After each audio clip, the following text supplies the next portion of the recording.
So there's some news coming in regarding a former Valve developer saying that Steam was quote-unquote killing PC gaming. In this video, we're gonna talk about this. I feel like this Epic Game Store versus Steam has been going on for some time. Let's shed some light on it. Hey, what's going on, guys? So there's been a lot of controversy about the Epic Game Store going out and systematically paying hefty prices to get time exclusive deals, where the only way to play the specific game is by buying it through Epic's own platform, and this is so Epic can force users over to their own ecosystem. Now more and more games keeps getting the Epic Game Store exclusivity, and this Epic saga, see what I did there, really escalated when 2K Games took Metro Exodus off Steam, who was originally supposed to launch on Steam, by the way, to make it a 1-year time exclusive. Now many games have followed, for example the upcoming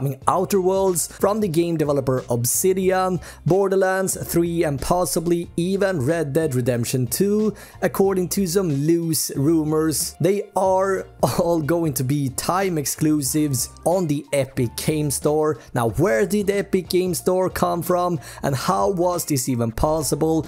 There's an easy and fast explanation here. The answer spells Fortnite, unfortunately. Fortnite made, according to articles online, Epic Games pretty wealthy, to say the least. So wealthy they didn't know what to do with all their money. Well, that's what it seems. Eventually they came up with the idea of launching their own online store. Unfortunately, since only the Fortnite gamers knew about them, they felt like they had to force gamers into their ecosystem, and a way of solving that is by paying game developers enough cash to eventually come to their ecosystem and ditch the other platforms. And knowing that Epic Game Store takes a smaller revenue cut than Steam does, leaves the game developers with more money as a result, it sounds like a brilliant idea. Well, honestly, it is not. Recent news from Tech Power Up are coming in that a former Valve employee has come forth on Twitter saying that Valve is killing PC gaming due to high royalty cut from publishing their games on their platform. Now in this tweet from the former Valve employee Richard, he basically says that Steam was a 30% tax on the entire industry and that it was unsustainable. He further explains how profitable Steam was for Valve and that it was a virtual printing press and that it eventually destroyed the entire company. Lastly, he says that Epic is now fixing this. Now, whether you agree with Richard or not, he has a point here. Now, when Steam launched, Valve was charging a 30% royalty fee from developers for selling their games on their platform, which was a great deal back then, knowing that retail took 50% of the revenue. Now, I want to know, guys, what do you think about this? Honestly, I had no idea retail took such a big portion back in the days, but if you think about it, 50% is a huge chunk just to have the games on their shelves. It's pretty staggering, right? Now Richard goes on by saying the following: now it's ridiculous and oppressive to game developers. Valve became abusive to its partners and employees. It took them for granted. Let's think about this for a moment. 30%, is it too much? Well, Steam has since October 1st, 2018 updated their agreement. When a game makes over 10 million on Steam, the revenue share for the application will adjust to 75%, 25% on earnings beyond 10 million. So here's an honest question, I'm just throwing it out there. Would Steam have done this without the existence of the Epic Game Store? I'm sure we all know the answer to that. Anyway, let's keep reading what Steam have to say. At 50 million, the revenue share will adjust to 80%, 20% on earnings beyond 50 million. Revenue includes game packages, DLC and game sales, and community marketplace game fees. Our hope is that this change will reward the positive network effect generated by developers.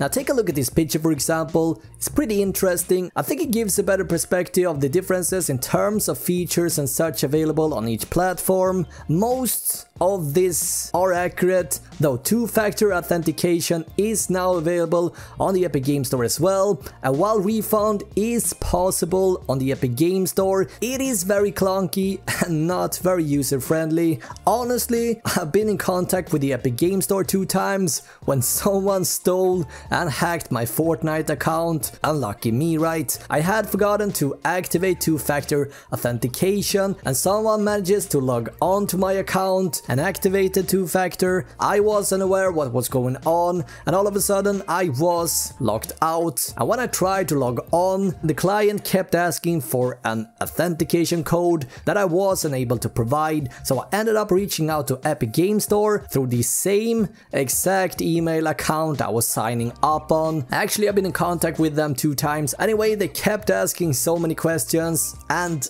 although I think it's important to verify the owner, it is safe to say that most people will fail this verifying process, or whatever Epic Games calls this. Anyway, long story short, I was emailing back and forth and it didn't seem to go anywhere, and I eventually gave up. As the Epic Game Store works right now, you cannot change the email that is linked to your account. It is not possible. At one point I just told Epic to just send me a new email to reset my account, because that would have been so much easier than going through this whole and time-consuming verifying process, but they refused. By that point, I gave up trying to get my account back. And so, just a side note here, I highly recommend activating two-factor authentication on your account, and in case someone tries to hack you, it will add another layer of security. I wish I was smarter. Unlucky me, right? Let's go back to the exclusivity. What do I think about this? Honestly, first and foremost, I hate any form of exclusivity. The whole GameWorks mess that Nvidia has been going on with for years, I hate it, guys. Now, what I dislike the most with Epic Games exclusivity deals is that it's forcing gamers to a platform that is deficient in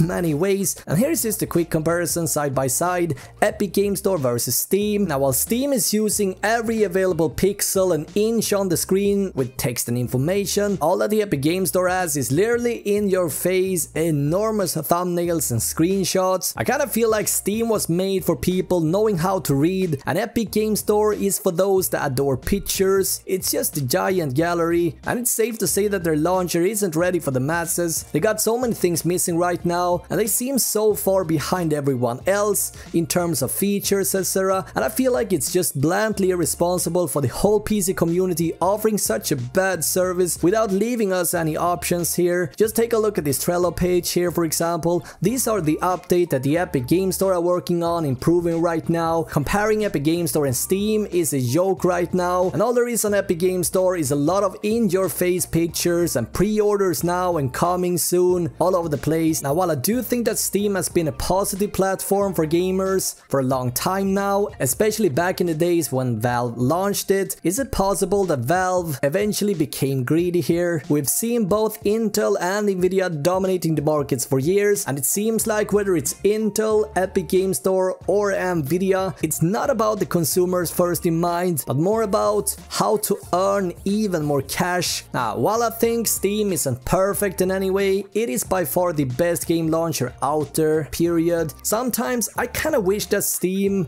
as a launcher and a platform never happened in a way. That way, Valve still would have been a software company making games, which they clearly been very good at. Just look at Half-Life, the narrative, the gameplay, the atmosphere, and what then eventually came out of it, and the fantastic mods such as Counter-Strike. I feel like it's a bit sad that they took the easy way out. They became a reselling platform rather than staying as a game developer. Hopefully there will be a happy end to this messy story. I don't want to see the PC gaming scene take too much damage of this. I simply cherish and love this community too much for that. I want to know your thoughts regarding the exclusivity and how you're handling this situation. What do you think about this yourself? So what can we really do about this? Well, voting with your wallet is my suggestion. This video was just only a bit of scratching on the surface. There's so much more to look at and talk about here, but I'm sure most of you guys are already up to date with the situation. I guess I just wanted to hear your thoughts here. Now, I'm not a fan of exclusivity,